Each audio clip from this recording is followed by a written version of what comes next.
Na semana passada, o Jornal da Band mostrou histórias de pessoas que viveram experiências no limite entre a vida e a morte. São relatos impressionantes que desafiam a lógica e também a ciência.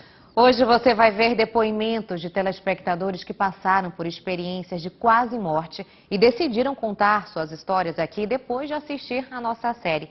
E o que dizem as religiões sobre esses fenômenos?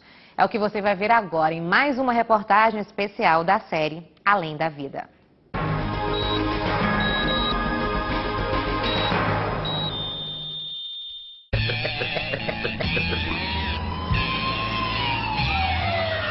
Me senti muito cansado, vi que alguma coisa de anormal estava acontecendo. Falei para minha esposa, ela imediatamente me levou para o hospital. Mas naquele momento eu tive um infarto. Aliás, eu não sabia o que tinha acontecido comigo. Via vultos na minha frente.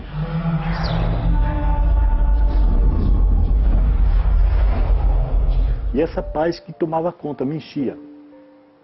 E essa paz só foi terminar quando me trouxeram de volta. Poucas vezes Roberto contou o que viu, mas uma série de reportagens exibida na semana passada no Jornal da Band fez com que ele relembrasse a experiência. Quando eu ouvi aquilo, aí foi que eu percebi que eu não estava sozinho. Eu não tinha sido o único a sentir aquela sensação. Outra pessoa estava junto comigo. A história que chamou a atenção do consultor de RH aconteceu bem longe de São Paulo, no litoral do Espírito Santo, onde Lars Grael participava de uma regata. Um barco invadiu a área da competição e atingiu o velejador, que teve uma das pernas amputadas.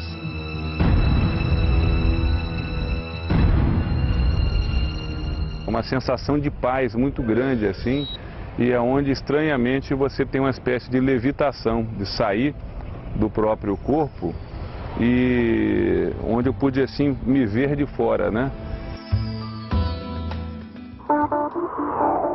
Descobrimos então que os relatos de pessoas que garantem que deixaram o corpo viram e ouviram o que aconteceu durante o socorro médico e subitamente voltaram, podem ser mais frequentes do que imaginamos.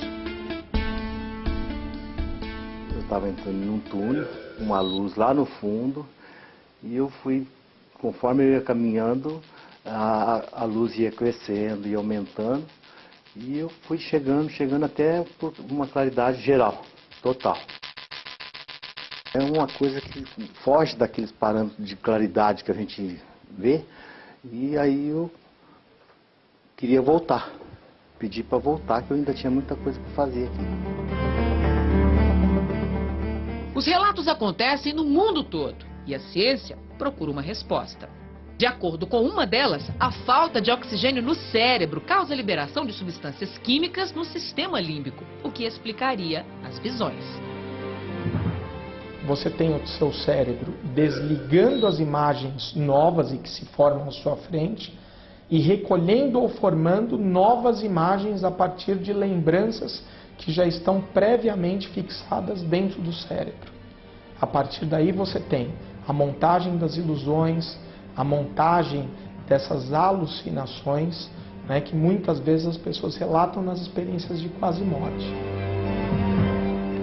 Mas ninguém tira de Aparecida a certeza de que tudo o que viveu durante um acidente de carro foi real. Eu lembro do carro virando, nesse momento é como se alguém fosse apagando a luz devagar, mas numa fração de segundo. Aí eu senti como se alguém me puxasse. Eu senti um puxão. Como se fosse, sabe, um imenso aspirador de pó, te puxando. Aí, de repente, eu estava no asfalto. Aí eu fiquei assistindo o carro capotar. E eu lembro de um rapaz olhando e falou assim, tem uma mulher morta ali.